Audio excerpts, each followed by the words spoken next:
This is USVI News, your Virgin Islands connection. Hi, everyone. Thank you for joining us for USVI News. I'm Emily Matson. The U.S. Senate has voted to acquit former President Donald Trump on a single article of impeachment for inciting the insurrection at the Capitol. The final vote was 57-43, which fell short of the 67 votes needed to convict the former president. 7 Republican senators joined all 50 Democrats in voting to convict. The vote ends the second impeachment of Donald Trump, with both ending in acquittal. The 5-day trial came after the House on January 13th passed the impeachment article just a week after the mob of mostly Trump supporters attacked the Capitol. Former President Trump released a statement after his acquittal over the weekend, calling the impeachment, in his words, quote, another phase of the greatest witch hunt in the history of our country, end quote. And if you watched any of the impeachment trial for former President Donald Trump last week, you likely heard from several of the House managers. Virgin Islands Congresswoman Stacy Plaskett was one of them. Our Washington correspondent Matt Knadler brings us the story of why her role in the trial was so very historic. I've covered Congresswoman Stacy Plaskett since I first came to Washington back in 2018. Prior to this impeachment trial, she's had plenty of experience in the courtroom, first as a prosecutor in the Bronx and then working in the Justice Department during the George W. Bush administration.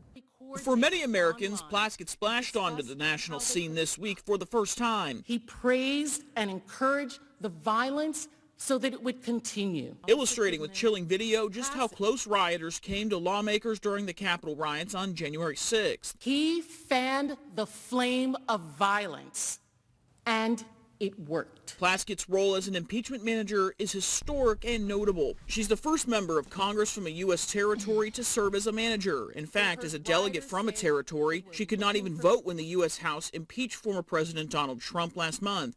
Now, she's making the case to convict him. I'm spending an enormous amount of time discussing with the other managers, working as a team to ensure that we present the best case for what the House has deemed the president is in fact guilty of. Plaskett is also the only black female elected official in the Senate chamber this week. The 54-year-old mother of 5 has always prided her African-American and Caribbean heritage, a common bond she shares with Vice President Kamala Harris, whose father is from Jamaica. Despite so many of our issues, the majority of Americans voted for a Caribbean, Southeast Asian woman of color to be the vice president. Plaskett's shine in the political spotlight has now earned her more Twitter followers than constituents. The Virgin Islands is home to just 106,000 people. Once the trial ends, she will resume her role in yet another first for a member from a territory, serving on the powerful Ways and Means Committee. In Washington, Matt Knadler reporting. A St. Croix man will spend more than 3 decades behind bars for the brutal beating death of a St. Croix pastor about 5 years ago. A jury recently found 22-year-old Avondale George Jr. guilty of murder, assault, and robbery. This for the October 2015 murder of 73-year-old Augustus Banis. It took a jury just 45 minutes of deliberation to find him guilty. George and a co-defendant, Enoch Cole, carjacked Banis as he was heading to the park. They struck him in the head and repeatedly kicked him until he was unconscious. Banis died in a hospital from his injuries 2 months after the brutal beating. A judge has just sentenced George to 35 years in prison for the deadly beating. Cole will be sentenced at a later date. And Attorney General Denise George says 2 other accomplices have not yet been tried in court. The victim, Augustus Banis, lived in St. Croix with his family for 10 years and served as a deacon on the Calvary Baptist Church in St. Croix, where he taught Sunday school, Bible school, mentored kids, and helped the elderly. Also in St. Croix, a man is dead after being hit by a car while trying to walk across the street recently. It happened last Thursday around 7:40 p.m. in a state profit. VIPD tells us 66-year-old Fernando Crispin tried to cross Route 663 when he was hit by a pickup truck. Emergency crews rushed him into the hospital, but he died from his injuries. At this point, VI police say it appears to have just been a horrible accident, as investigators say the victim was wearing dark clothing and the area did not have any street lights, which may have contributed to this deadly accident.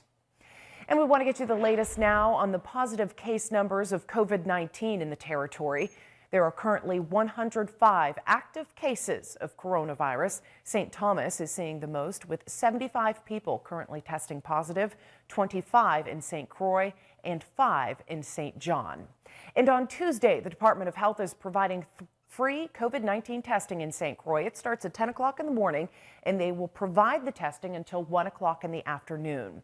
It will be at the Canagata Recreation Center parking lot. You're asked to bring a form of identification, and you can get testing in St. Thomas as well. The Department of Health is going to be providing free testing on Tuesday from 1 o'clock to 3 o'clock in the afternoon in the parking lot of the Home Depot.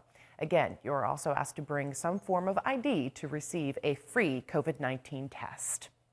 The CDC says it's giving schools a new roadmap for how to reopen safely. The guidelines focus on 5 key strategies. They include the universal and correct usage of masks, along with physical distancing, hand washing, and cleaning and ventilation in school buildings.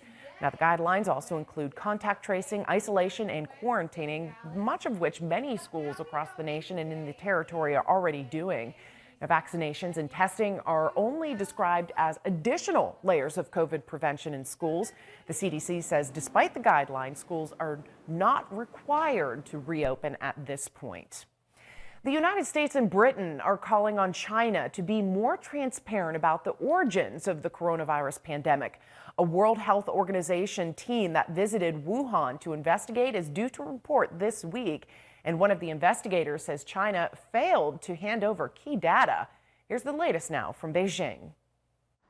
Even before the WHO releases its first report into the origins of the coronavirus, there's growing controversy about it and questions over whether China withheld data about early cases.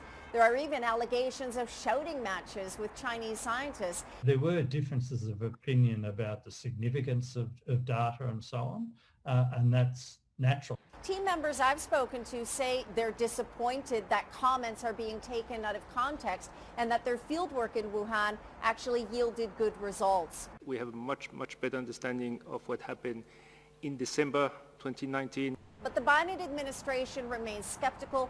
The National Security Advisor Jake Sullivan voicing deep concerns over possible Chinese influence on the WHO. China, meanwhile, is hitting back, accusing the U.S. of pointing fingers at an organization that is only just rejoined. The WHO report will be released within the next week. It is jointly written with Chinese scientists. The summaries will be carefully worded and heavily scrutinized.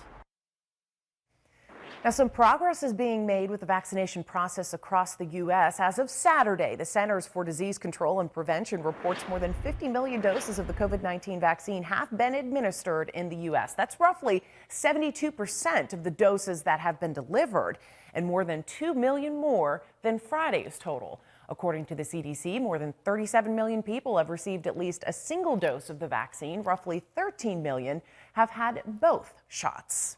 Well, tougher quarantine restrictions are in effect starting as of Monday in the UK. Passengers coming from red list countries must now enter England through a designated port. They're required to stay at one of the government-managed quarantine facilities. All travelers will still have to provide a proof of a negative COVID test when they arrive. Those coming from elsewhere will still have to quarantine for 10 days at home.